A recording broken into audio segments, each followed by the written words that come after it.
Hey, what is up? Let's continue this video marathon. Today I'm going to go into character. It's the life regenerator here. No, actually, today's video is entitled None of This is Real. But what's cool though is like I'm still really blessed. I can never thank everybody enough. It's a miracle, but what's weird is I kind of just sort of gave up on everything. And now everything is just flourishing so much more organically and naturally. It's crazy.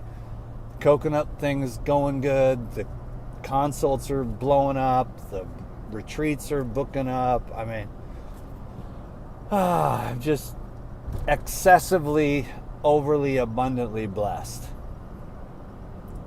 But what's crazy is that, like, because remember when I used to get like 20, 30, 40, 50,000 views, I'm still doing just as well now as I did then. So I don't really understand it, but I know that the market is saturated right now. And I just talked to Natea, my daughter, and, she was telling me about all the AI stuff she's seeing and how the AI is saturating the market. I don't know what to think about AI, but I never filtered anything. I never edited anything in 17 years. So I'm like prehistoric dinosaur dude, still on here pushing the red button, rapping, talking to you like a real human being, no editing, no mistakes. I mean, I make mistakes, but I just leave them in. But it's when you're just being a real person, you don't have to cut all your videos into 9 million different pieces. But anyways, my daughter was telling me all this stuff isn't real, and then she's so surprised that the people think that it is real. And I was telling her about this video, there's all these new pages and stuff, which it's like an Amish Rastafarian guy with all these herbs. Yeah, man, you gotta have the herbs, the Rasta Amish. And it's just like, can't people see that this is not real? There's no such thing as a Amish Rasta. But people, they're like, oh, you're so cool. Or I was telling her about all the when they started doing the AI girls with the gigantic breasts, and then the 3-inch waist, and then the huge ass, and these dudes are under here, hundreds and hundreds of dudes, thousands of likes. And they're all like, oh man, we're a match made in heaven, baby. I love your personalities. I mean, your personality. And they really think it's a real person. And so Natea was like, oh, this is like kind of getting more and more real, but I'm still, I just got a text, sorry, but it's getting more and more real, but I can still tell the difference between, all these fake, and then they do these herbal shows and stuff, and it's just like, whatever. Like, none of this is real. It's not. I'm real-ish, and there's people on social media and stuff that are real-ish, so don't get me wrong. I'm not trying to be totally derogatory, but it was tough for me, and what I'm doing lately is just really making crappy videos, meaning I'm just putting up stuff that's just really real and authentic without even me trying as much. I'm partially in character right now. It's this thing where you don't, because for me, if you saw me in some real times, it'd be like, hey, it's Dan. I don't really have much to say, I don't even really like to talk that much. I'm not a big fan of cameras. I don't really spend much time on social media myself.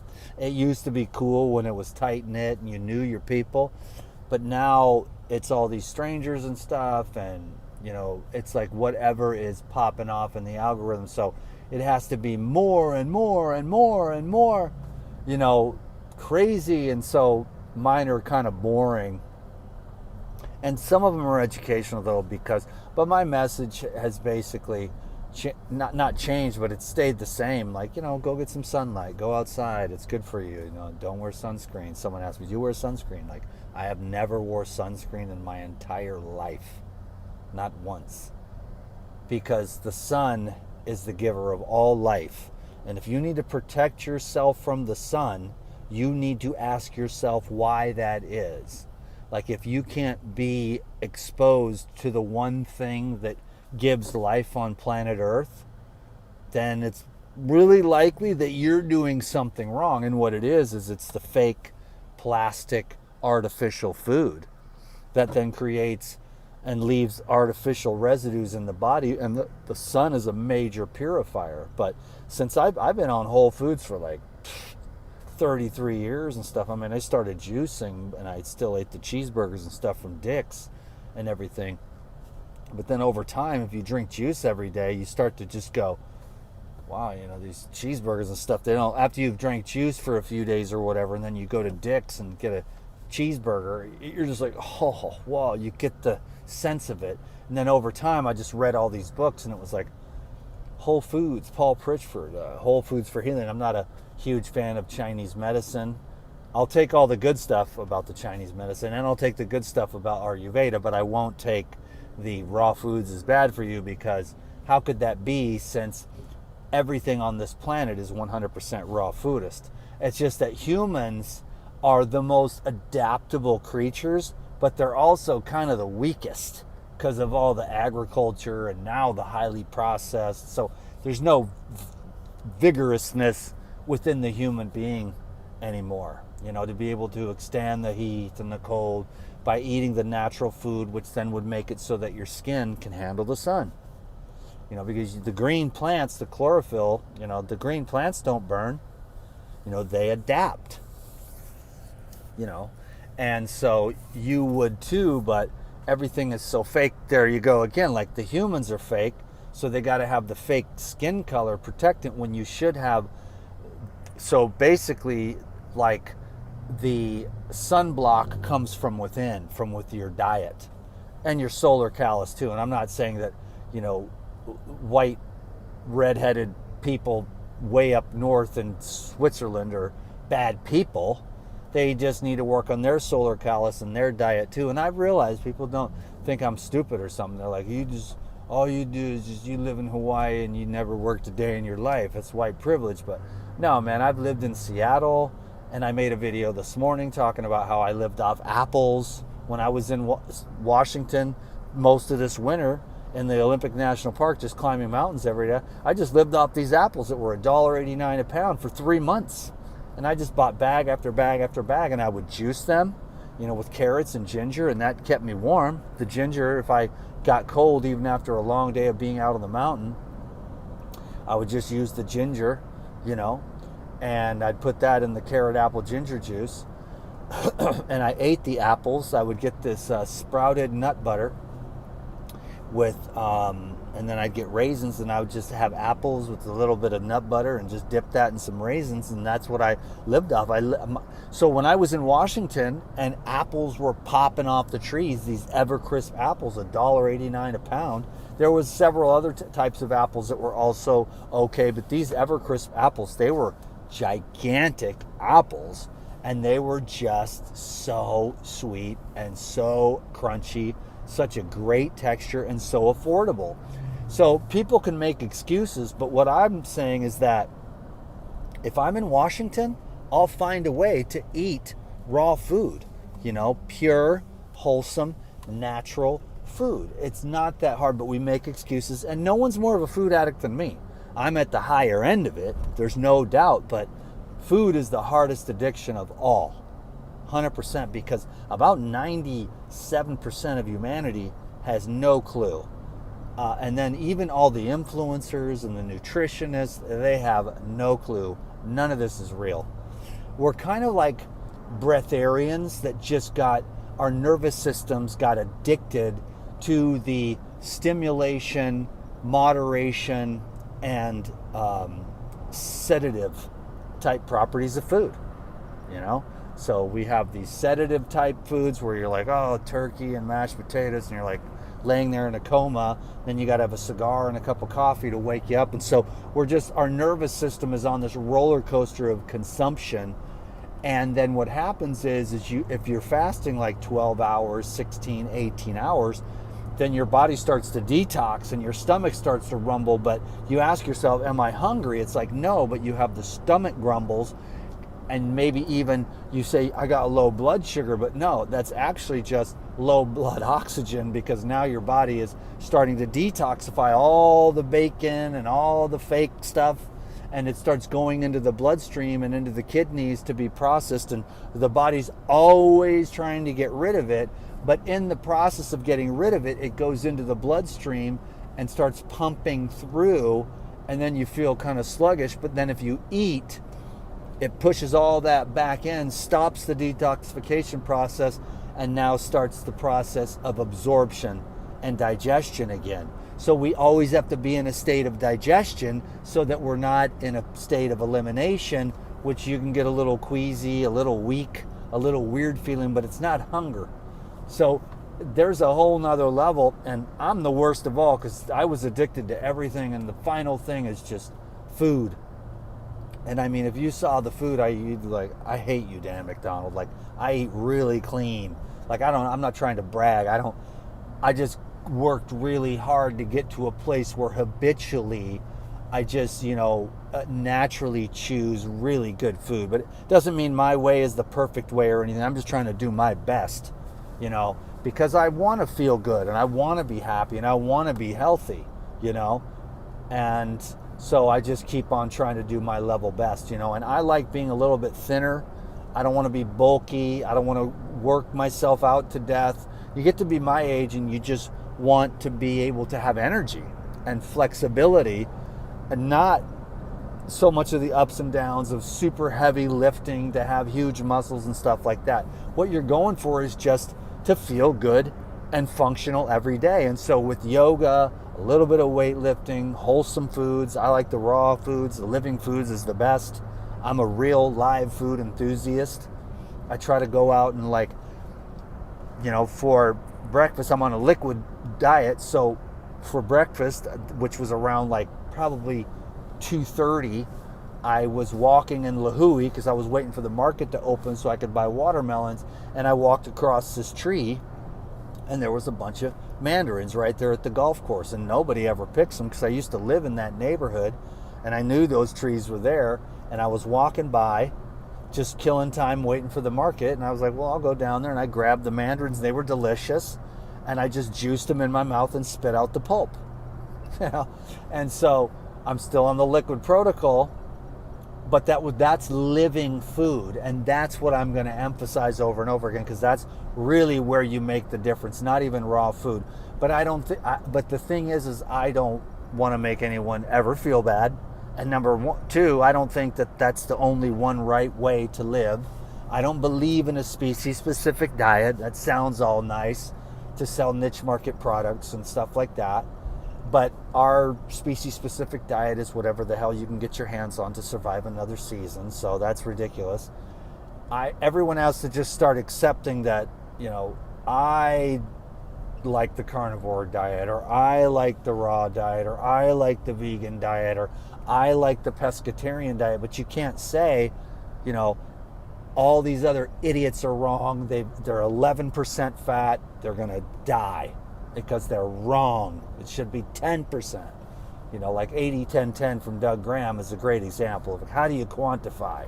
Because I like more fat, because I'm an ectomorph, and fat chills us out, and its nervous system and the brain. I've done very well with fat, but I love my carbs too, and I love amino acids. And so I've found a way to incorporate all that stuff, and it works for me, and I think everyone needs to keep their mind open, because especially women, they go through all their changes, and then they're like, well, there's some times when I need to have a snack, that is outside the parameter of what their friends would, on social media and the little image they display or whatever. So people are snacking and stuff, and it's all good, and it's a little nutty how I ended up in this place with the liquid protocol. I understand, but so far my teeth are good. My bones are good, I think. I don't go to the doctor. I don't do blood tests. I don't want to know, oh, here you go. And then if I went and did all the tests, you're allergic to this, allergic to that, allergic to this, your blood is all whacked out, you're this and that and the other. And then there'd be all these mathematical numbers and stuff. And I'm like, well, I feel fine. So somebody's designing some test somewhere and then giving you this load of horse shit about all this stuff, and you're like, I've been eating cucumbers for years, and now you're telling me, according to this, of the 7,942 different types of tests there are, you're going to tell me I'm allergic to cucumbers and avocados? I'm Dan McDonald. I'm not allergic to anything. I'm not subject to any of those things on any of those tests. See, so how it works with the mind, and most people are, in the mind. They don't know how to go beyond it into non-duality, into the inner guru that says, I've been eating cucumbers for years. I've never had one bad reaction. Now Dr. Buka Buka is over here with these weird tests charging me $799 to tell me I'm addicted to, or allergic to cucumbers, avocados, and pine nuts, and I've been eating all three my whole life and I've never had a bad reaction. So I don't do any of the tests. I don't want to know anything. My job is all day, every day, 24/7, 365, do better.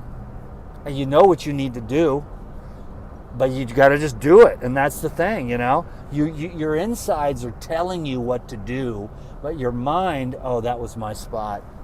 My mind was actually, I got a delivery to make, and I got a text her too, but your mind, now I got to turn around. Your mind is telling you one thing because you've taken in so much information. None of this is real. That's the internet, and now your head is so full of crap you don't know what to do, because everyone, everywhere, all over the world is an expert at everything. I'm telling you, man, there are a lot of experts, but there are very few masters, okay? So this is a good place to turn around or not. So anyhow, I'm not trying to be anything. Maybe I was that before because I thought I needed to be some kind of whatever. And I won't really apologize, but I'll just evolve out of it and just try to be the voice of reason. I'm going to try to continue to be a blessing to people because people love me. Which, of course, that's the one thing I've always wanted in my life, was for people to love me. And I've got a lot of people that appreciate what I do. I don't get up here and try to pretend like my way is the one right way for every single human being in all stages of life from birth until death. I don't believe in that. But I do believe in some of the more basic principles, crazy stuff like take your shoes off, stand on the grass. Oh my God, it'll ground out your nervous system, and a lot of your stresses and stuff are associated with just being ungrounded and just having such a positive charge in your body, which is more negative, instead of just neutralizing all that electromagnetic energy that's like a chaos soup. Okay, so no, now she's texting me, but anyways, I just want to keep the daily video show going for now, mostly because I love that Google AdSense money. When Google pays me, I'm telling you, it is like being at home and near a fireplace with like 3 supermodels, man, rubbing my feet and my shoulders. 3 supermodel professional massage therapists that do Thai massage and have like the most expensive essential oils from Wisdom of the Earth rubbing my feet and telling me how handsome I am. Okay? Google money is good money. And then all the other cool money from the people with the consults and stuff. And I'm so grateful, about everything. I've just been trying to be open about everything and honest, because that's just how I roll. And I'm accepting that. Because other people are like, hi, I've got a stiff upper lip. I'm a professional. I'm going to just pretend. But they're not. They're not. They're maybe they're influencers or experts, but they're not masters yet, because the master surrenders everything to God and lets it be, and lets what arises naturally arise spontaneously, uncontrived. Okay, so that's what the Dan McDonald videos are about, man. I'm cooler than everyone else. Okay, you better like me. I love you. I appreciate you. Thanks for the thumbs up. See you on the next video. Da na na na na.